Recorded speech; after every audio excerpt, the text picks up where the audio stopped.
Good morning, Quad City. Still a very decent day ahead of us. A little bit more on the windy side and a little bit warmer, but still very nice. We'll see readings into the mid 80s this afternoon.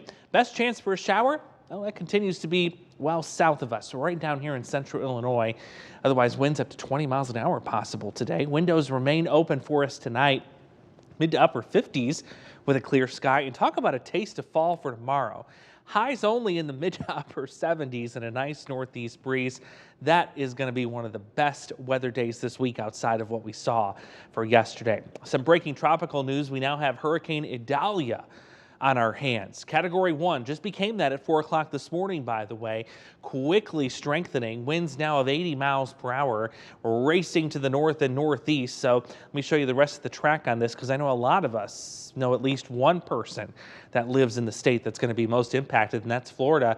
There's the cone south of Tallahassee right through Cedar Key.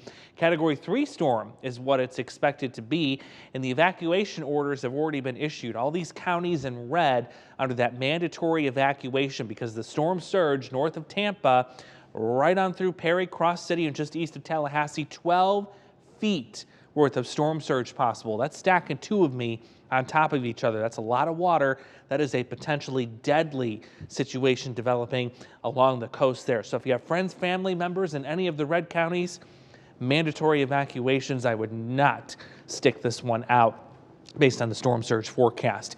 Meanwhile, the impacts that we're going to see from that storm here, the building heat and humidity into next week. So I want to give you a little preview of what that's going to look like. So there's Sunday, the upcoming Sunday, there's Labor Day on Monday, and then the rest of next week. Notice our rainfall chances are finally not zero. We're actually going to have a decent shot at seeing some showers and storms next week, but it will come with some heat.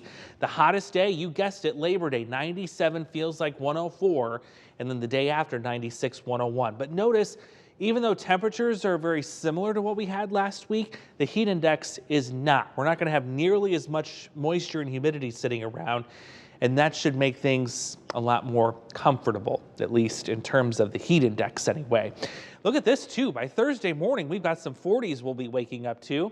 Can't even rule out some low 40s north of the Quad Cities. That's going to be a cool start. And then there's your weekend. Weekend's best is going to be Saturday, because by Sunday, the humidity will really be piling in. Labor Day, just plain hot and humid. And then our first chance at some thunderstorms coming in by Tuesday.